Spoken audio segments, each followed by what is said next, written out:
how to compare account type on Merrill Edge before you open one.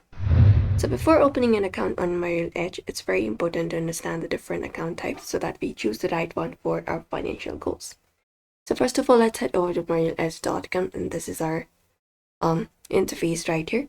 So in order to open an account, we can look out for this option called open an account, and it should give us three options. So we have different account types here, such as general investing, retirement accounts, and many more.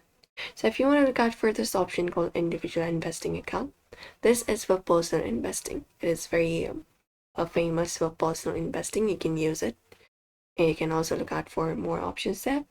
And similarly, we have other options as well, such as individual joint investing account.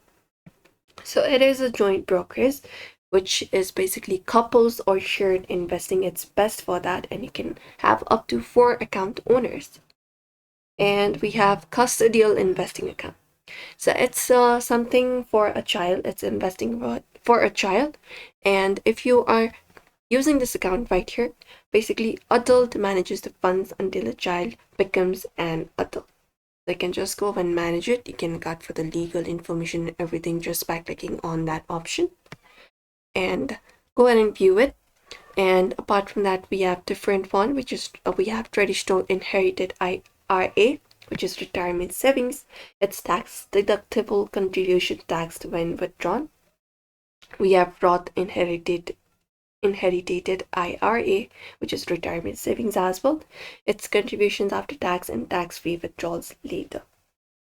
And apart from that, we have different such as small business accounts as well. It's for small business owners, higher retirement contribution limits, and guided investing, beginner investors, and portfolio managed automatically by Merrill itself.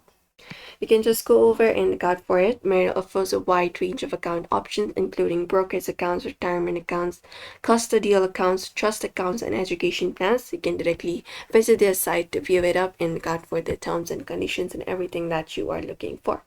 And that is it. So that is it, everybody. We hope this information was helpful to you. Please give this video a like and subscribe for more.